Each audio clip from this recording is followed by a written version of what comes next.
As you already know from the introduction, Horizon 2020 is an EU funding program for research and innovation. It has got three main priorities: excellent science, aiming to consolidate and extend the science base of the EU; societal challenges, responding to the most urgent ongoing societal issues and concentrating on the creation of a solid base of research and innovation, helping to address the aforementioned matters; industrial leadership. This pillar is aimed to increase the rate of development of technologies and innovation in the EU, as well as help SMEs, small and medium-sized enterprises, become the world-leading companies. Additional priorities attribute to 5% of the funding. Despite the ongoing debate on its efficiency, the project is overall considered to be a success. Its main assets include making private investors more involved than in the previous FPs and increasing the overall number of applicants. It has increased by 65% since FP7, 78% being new applicants, and those are mostly private investors. Researchers participating in the FP have a greater chance of cooperating with large corporations and businesses, as well as attending scientific conferences, making an EU an attractive place to invest in, as well as enhancing the overall quality of R&I, research and innovation, in the EU. 83% of Horizon 2020 projects couldn't have achieved a success without the funding. Moreover, the final results were achieved faster in 45% of the projects compared to what could have been achieved at a national level. Today, EU's projects have a significant impact on R&I worldwide. Societal benefits and equality. Horizon 2020 aims to support all member states and improve the EU as a whole.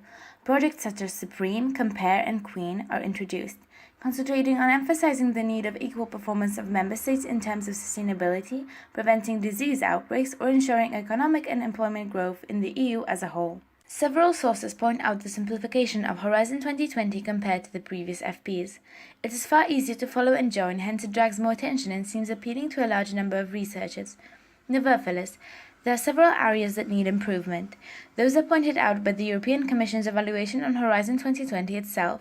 Alongside those weaknesses, the debate on improving the future FPs is ongoing, and various sources discuss whether the so-called assets of the FP are actually positive. First of all, significantly more action needs to be taken in terms of social, sustainable development and climate action issues. Both EU's aims and UN's 17 Sustainable Development Goals need to be addressed. The urgent need for more interdisciplinary projects, including humanities, social sciences, and arts, is being pointed out. Such actions may provide a wider view on social issues instead of concentrating solely on the scientific matters. Furthermore, stakeholders seem less convinced about the role of Horizon 2020 in overcoming societal challenges. The involvement of civil society is far too small as well. Simplifications implemented in Horizon 2020 are clear, yet they are still not enough. The Democratic Society published a report on the importance of engaging civil society. The reasons are as follows: the need for hearing a wider and more diverse range of voices, understanding the needs of various communities, and the importance of creating a more aware society able to involve in tackling issues of global importance. International cooperation needs to be enhanced. A number of new EU members is still not as efficient scientifically as older ones.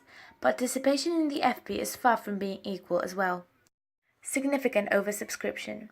As the FP offers large amounts of money, a number of researchers apply not meeting the EU requirements.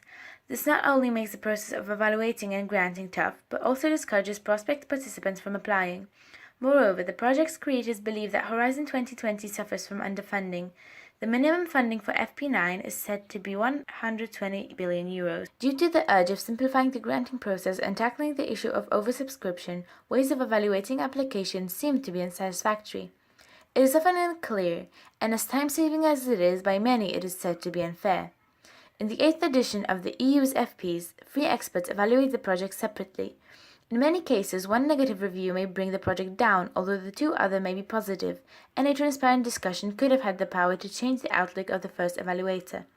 Several experts have spoken out on this issue, hoping their opinion will be taken into account in the creation of FP9.